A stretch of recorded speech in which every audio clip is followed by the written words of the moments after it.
بسم الله الرحمن الرحیم. السلام علیکم ورحمة الله وبرکاته. ګرانو زده کوونکو، الله جل جلاله دې وکړي چې روغ جوړ او خوشحاله اوسئ. ګرانو زده کوونکو، د دې نه مخکې چې کوم درسونه ویلي تنوین او شد وو، چې د تنوین معنا دا وه چې دوه زورونه، دوه زیرونه، دوه پیښونه، او د شد معنا دا وه چې دوه حرفه تړل او همداسې نور. نو ګرانو زده کوونکو، د شد ټول هغه دا مو یاده کړه، د تنوین احکام مو وپېژندل سرسري، ځکه زموږ سویه د دې ده چې موږ په دویم صنف کې یو، چې کله جیږو صنفونو ته لاړو مکمل وضاحت سره به یې ویو.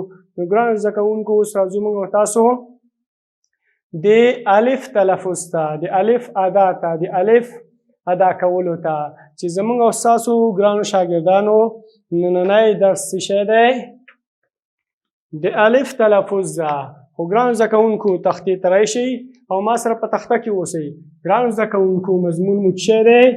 قرآن کریم. ګرانو زده کوونکو، مضمون مو څه دی؟ قرآن کریم، چې انشاءالله د عمر موږ سره وفا وکړه او رب العالمین موږ ته علم نافع په نصیب کړي او د دې علم څخه خلکو ته نفع ورکړو. نو بیا به د قرآن تعریف یادوو چې قرآن کریم مکمل تعریف به په خپل ځای یاد کړو. اوس به صرف دومره وایو چې دا کلام د رب العالمین دی، د بشر د هدایت لپاره راغلی دی. ورپسې موضوع زموږ او تاسو څه ده؟ د الف تلفظ ده. د الف تلفظ ده. نو ګرانو زده کوونکو، صفحه څومه ده؟ صفحه ده ګرانو زده کوونکو 11. څومه صفحه؟ 11.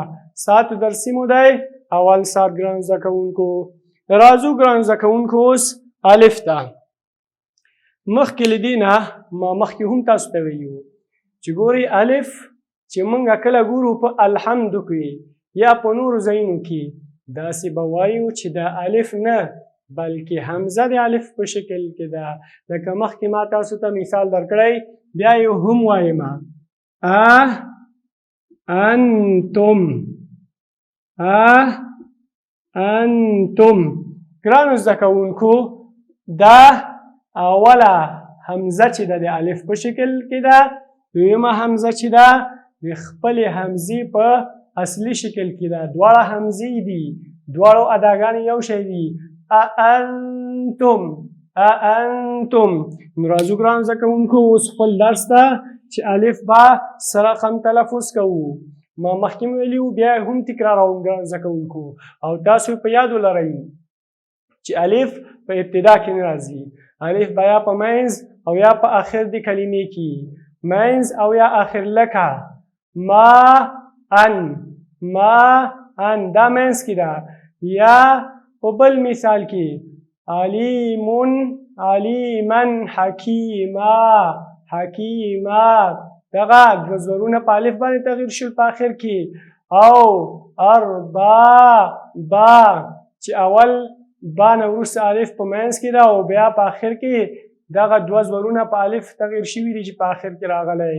اوس راځو خپل مثالونو ته ګرانو زده کوونکو. اوس موږ او تاسو وایو دلته تلفظ موږ څو حرکتونه ویلي وو چې هغه حرکت دی فتحې. چې وو فتحې یعنې زبر ته، جه، خه، ده، ذه، زه، شه، ضه، ظه، غه. ګرانو زده کوونکو، اوس موږ او تاسو د هر یو حرف د حروف هجا څخه وروسته الف واقع کوو. لکه ګورئ دغلته چې موږ او تاسو وګورو الف ده، خو دا حمزه د الف په شکل کې ده. نو موږ که په کتاب کې وګورو نو زما خبره به تاسو ما سره ومنئ چې حمزې نه وروسته الف راځي. که چېرته دلته وه نو یو قاعده په دې کې بله یاده کړئ، که مخکې حمزې نه وروسته الف راځي نو دغه خپله حمزه به بیا د الف په شکل نه لیکلی کېږي. نو اوس ما سره تکرار وکړئ، هغه دا چې د حمزې نه وروسته الف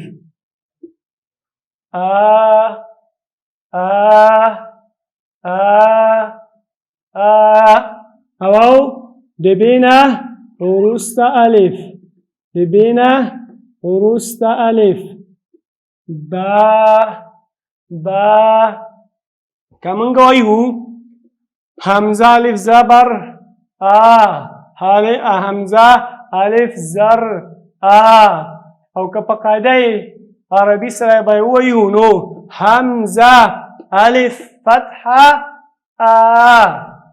با الف فتحه با تا الف فتحه تا نو اوس راځو صرف د دې الف اواز ته دغه موږ او تاسو دلته هدف د دې درس نه څه دی چې موږ الف وپیژنو د الف تلفظ وکړو دلته به موږ هغه الف یادوو او هجایي یعنی هجا کول موږ نه وایو راځو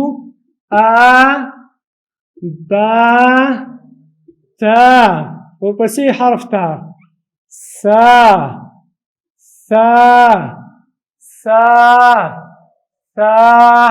ورپسې حرف تا جا نرم آواز جا ورپسې حرف تا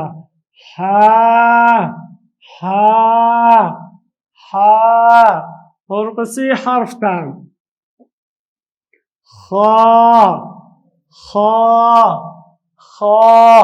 ورپسې حرف تا ګرانو زده کوونکو دا ورپسې حرف ته ګرانو زده کوونکو د ژبې څوکه د بره غاښونو څوکې ورپسې حرف ته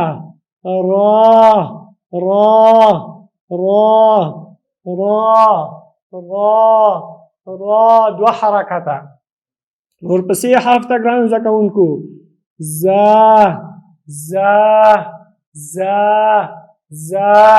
ورپسې حرف ته ګرانو زده کوونکو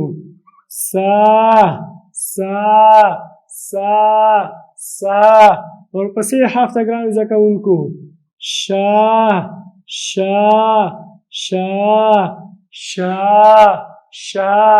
ورپسې حرف ته ګرانو زده کوونکو چې هغه ډک حرف ده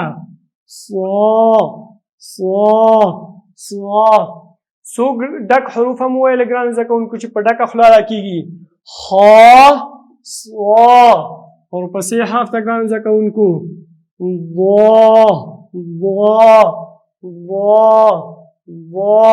ورپسې حرف ته ګرانو زده کوونکو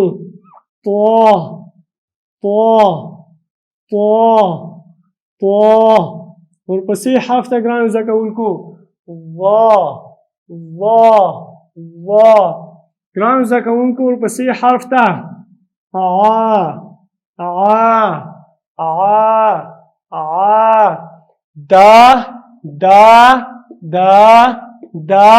دا حرف به څه وایو ډک څو ډک حروف هم وویلې ګرانو زده کوونکو 1 2 3 4 5 ډک حروف هم په حروف مفردو کې څو ویلي وو تاسو بیا ما سره حساب کړئ چې دا اووه حروف چې ډک ویل کېږي کم یو دي ورپسې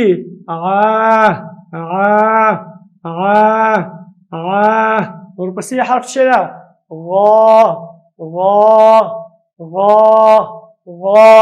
ګرانو زده کوونکو خو پېژنئ چې کوم حرف دی هغه حرف دی چې په ډکه خوله ادا کېږي چې ده په ډکه 1 2 3 4 5 6 یا دې الفبا په ترتیب 1 2 3 4 5 6 یو حرف یاد باقي را ګرانو زده کوونکو په یاد مو اوسه چې ورته ورسېږم نو تاسو به اواز کوئ او که تاسو نه هېر شي نو بیا خو زه لازمي تاسو ته وایم عین نه بعد فا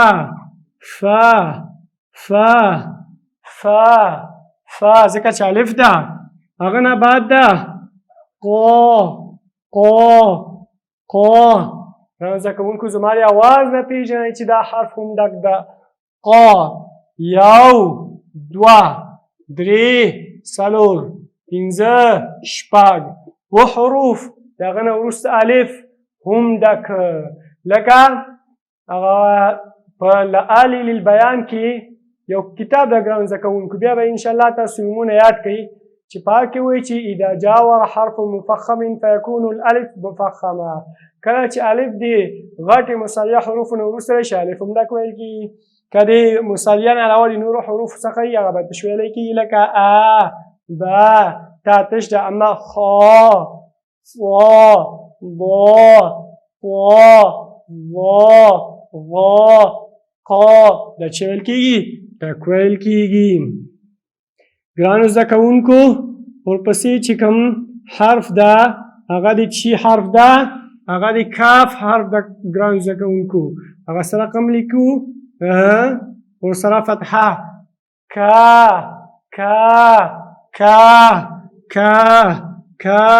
ورپسې کوم حرف ده لام الف لا لا لا. په یاد مو اوسه چې ما تاسو ته ویلي په قاعدې هغه کې قاعده کې یا حروف هجاو کې چې لام الف لا په حروف مفردو کې غلطه ده نو هغه مثال اوس دلته راغی چې لا لا لا هغه نه وروسته حرف ده ما ما ما هغه نه وروسته حرف ده نا نا نا هغه نه وروسته حرف ده. ګرانو زده کوونکو وا وا وا هغه نه وروسته حرف ده. ګرانو زده کوونکو ها ها ها هغه نه وروسته حرف ده. ګرانو زده کوونکو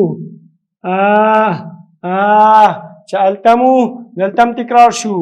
یو خبره مې یاده اوسه ګرانو زده کوونکو چې یو سترګې نه وروسته هغه نه لیکو بلکې دا دوه سترګې دلته پکارېږي. یا هی دو چشمه په عربي کې دواړو ته ها وایي. هغه نه بعد ده یا یا یا. ګرانو زده کوونکو په درس کې مو حروف هجا په د الف په تلفظ کې مکمل وویلې. مکملا ګرانو زده کوونکو یاد کړه. بیا به په وروستي د درس کې بیا هم د دې تکرار کوو. ګرانو زده کوونکو د الف تلفظ او صحیح ادا مو یاده کړه. دا و زموږ او ستاسو نننی درس او په خدای مو سپارم. ومن الله توفیق.